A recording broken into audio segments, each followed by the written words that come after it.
Noong November 25, 2024, Committee on Good Government and Public Accountability hearing, sinabi nyo doon, please show the TSN, that's right after encashment, pagkatapos pong ma-encash yung 125 million pesos, tinawagan mo sino?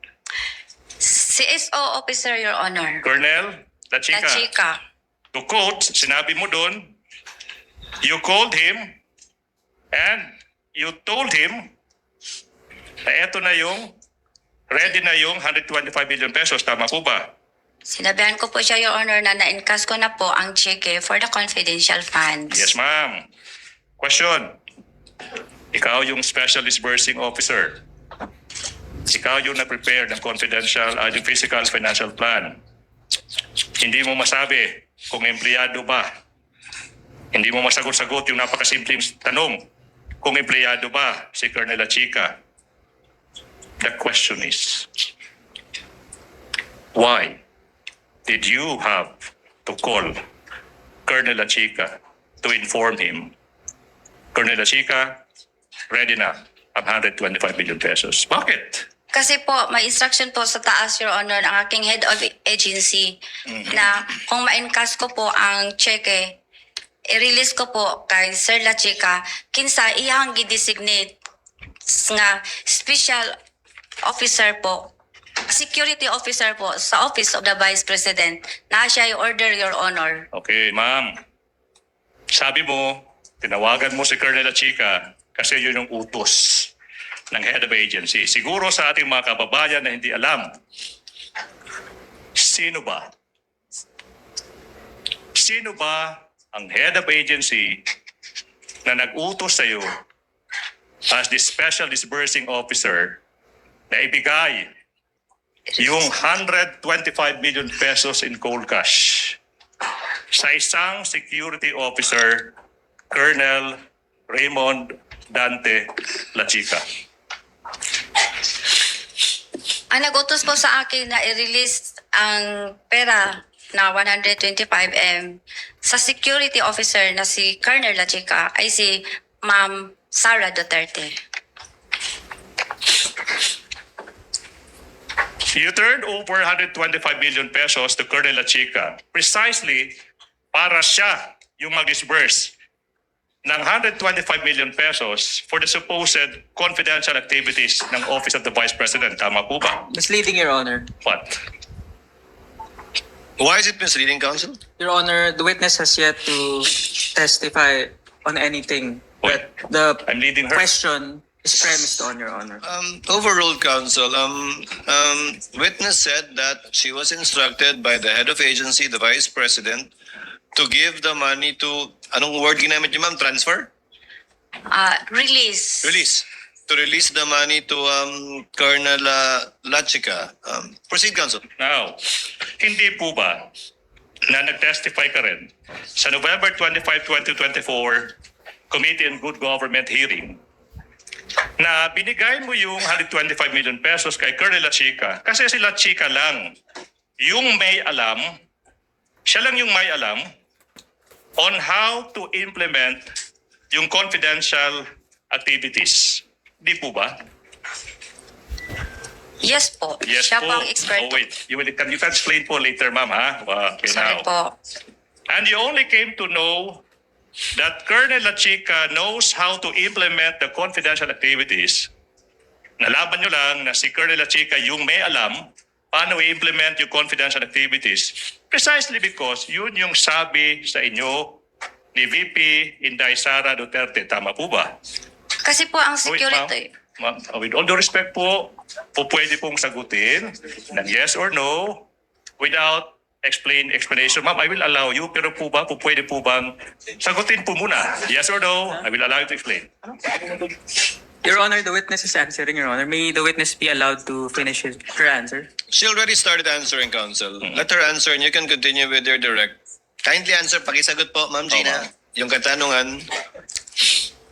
Your Honor, may I request to repeat the question, Your Okay, Honor? Ulit na lang po, Attorney I will. Ligutan. Nalaman mo na si Colonel La Chica yung may alam paano i-implement yung confidential activities. Kasi nga, yun yung sabi sa inyo ni VP Sara Duterte. Tama po ba? Yes, siya po ang security officer na sinabi ni Vice Presidente. Alright, now, I'm showing you yung transcript, page 140 this time. Do we have it? Page 140. Tanong sa inyo, Representative Luis, so then why did you give all the money to Colonel Lachica? Yung sagot niyo was, because po may utos po ni Ma'am Inday Sara na sa kanya ko po i-release kasi siya po ang nakakaalam kung paano po i-implement ang mga programs and programs and activities in line po sa confidential activities. You confirm that?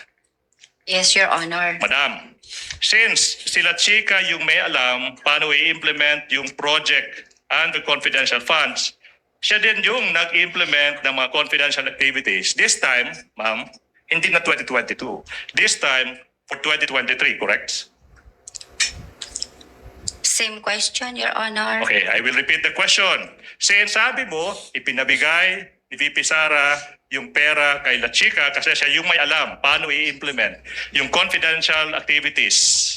Okay, now, yung tanong is, si Colonel Lachica din, yung nag-implement ng lahat ng confidential activities, this time, ma'am, para sa taong 2023. Tama po ba? Tama po, Your Tama Honor. po. Now, this is the question now. You will agree that handling saka yung pagdi-disperse ng 500 million pesos 500. na pera ng bayan, ma'am, pondo ng bayan, hindi iyan trabaho ng isang security officer kagaya ni Colonel Lachica. Tama po ba? Objection, Your Honor. What's the objection? Counsel, what's the objection? Your Honor, the objection is grounded that it's argumentative and it calls for a conclusion, Your Honor.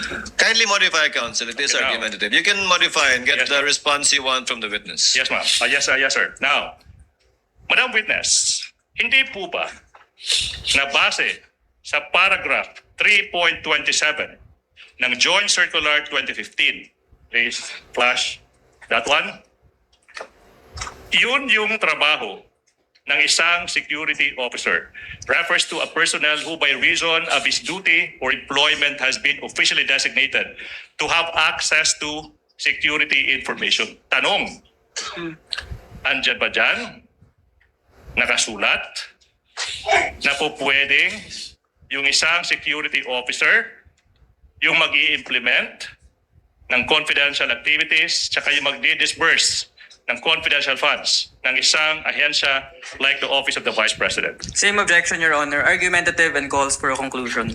If she knows, counsel, because she answered that she based her actions on the based on JC 2015-1. Ma'am Gina, pakisagot po yung tanong. Bahagi po ba ng trabaho ng security officer ayon sa joint circular ang tumanggap ng confidential at mag-implement ng confidential funds?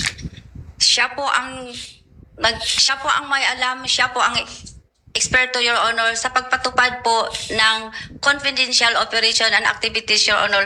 Kasi siya po ang may access when it comes to national security, Your Honor. Ayon po kanino, ma'am? Ayon sa joint circular, ayon sa interpretasyon nyo, o ayon sa utos sa inyo? Ayon po sa joint circular, Your Honor. Saan po sa joint circular? Alam niyo po? At saka ayon po sa utos ng head of agency kasi meron po siyang security officer na order, Your Honor. Counsel, your witness. Of course, iisa-isahin natin yan. Sinabi mo nasa joint circular, yung basihan, na po pwede yung security officer, okay, kung mag-disperse ng confidential funds. Ma'am, I will give you all the time you will need. Basahin. 2015 circular. Saan dyan? Saan dyan makikita? Yung sinasabi mong o pwedeng security officer yung magasta, disperse ng confidential funds. Your Honor, based po sa aking nalalaman sa GC, ako po ang special disbursing officer. Ang gawain ko po, Your Honor, is to disburse. Pero ang pag-implement po ng mga confidential operation activities in related to confidential funds. Yan po ay saklaw po sa trabaho po ng isang security officer kasi wala po akong alam. Hindi ako eksperto, Your Honor, sa pagpatupad ng various confidential activities or operations on the grounds, Your Honor. Okay, I will tailor, I'll make this narrower. Yung pagdi-disperse, yung pagbabayad, paggagamit ng confidential funds, based sa circular, trabaho ba yan ng isang security officer? As in answered, Your Honor. If, wala ba? Overruled. Witness will please answer.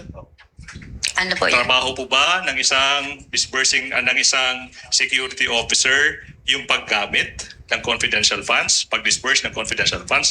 Trabaho po ba yan based sa circular? Basta ang trabaho ko, Your Honor, ako po ang disbursing officer, Your Honor. Ang pagpa-implement po ng various confidential activities in relation po sa confidential fund, Your Honor, ay saklaw po sa trabaho ng security officer, Your Honor. Kasi Ma'am Gina. confidential po yun, Your Honor. Ma'am Gina, ang tanong po, trabaho ba ng security officer gastusin, i-release, ilabas yung confidential fund na dinisburse po ninyo?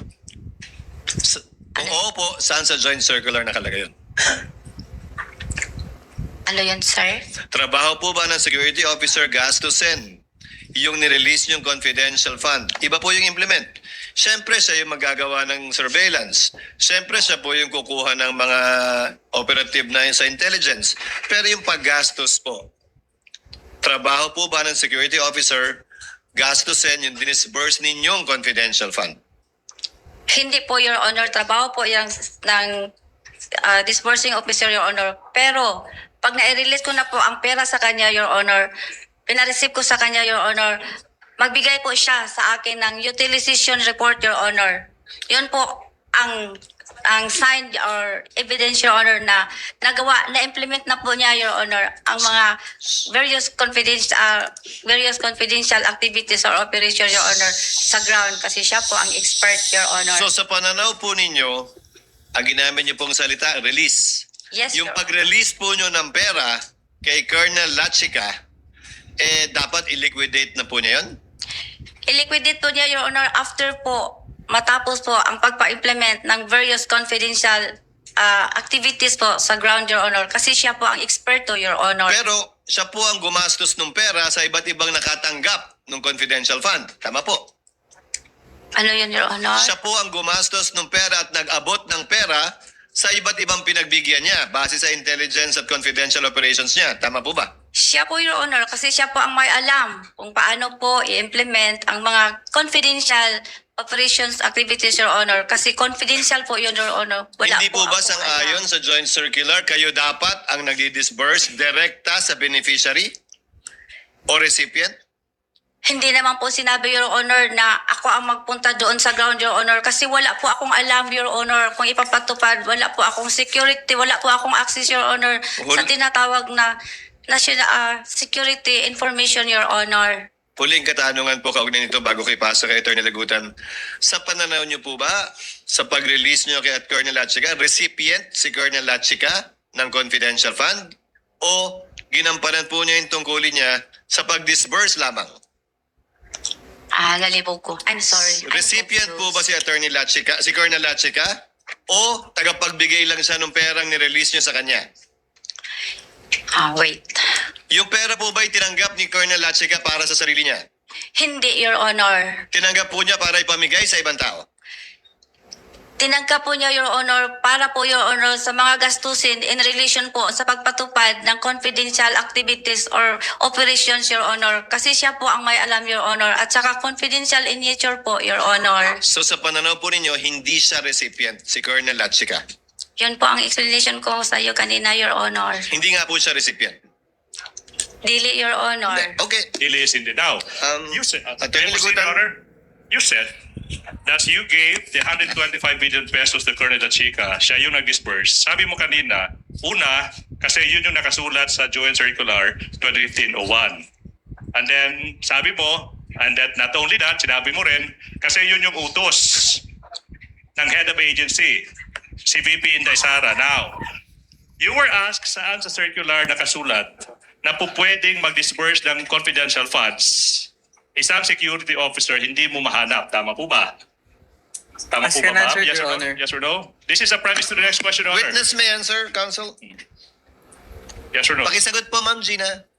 Kung hindi niyo po naunawaan, paulit niyo po ito. Wala sa Circular 2015-01 nakasulat dyan na po pwedeng si Colonel Lachica, security officer, yung mag-disburse ng confidential funds. Wala dyan. Wala dyan. Yes or no? Wala, Your Wala. Honor. So therefore, we are left with only the remaining reason why you gave the confidential funds to Colonel Lachica. Kasi yan. You said yung pangalawang rason. Hindi, dalawang rason po ang ibig sabihin ko, sir. Okay, ma'am, no question yet. Hindi po tayo nag-away. Yes po. You gave the 125 million pesos kasi utos ni VP Sara sa'yo. Tama po ba? Isa po yan sa rason, sir. Yes or no? As can answer, Yes. Your Honor. Despite nothing Let the witness in the answer. circular. Yes or no? Argumentative and ask and I answer, will ask the Your next Honor. question. Please answer the question, Madam Witness. It's quite easy to answer. Ang sa to, sir. Despite Ano not po? being in the circular na po pwedeng sila chika yung mag-disburse ng confidential funds, binigay mo pa rin sa kanya. Tama po ba? Dili na ko ihatag, Your Honor, kung wala siya gi-appoint nga security officer, Your Honor. Or That's is her it- interpretation, counsel. Yes. That's her interpretation and reason why she gave it to Colonel Lachica. Or is it because you cannot dare question the Vice President's instruction? Objection, Your Honor, There's argumentative. more than I willing would to answer that. sustain it because it was asked and answered already. She gave two reasons, counsel. Number one, that Colonel Lachica is the one who knows how to implement it. Tama po. And number two, dahil inutos sa kanya ng Vice President bilang head of agency. Tama po, Ma'am Gina? Tama po, Your Yun po yung Honor. dalawang rason ba't niyo binigay kay Colonel Lachica. Yes, Your Honor. Okay.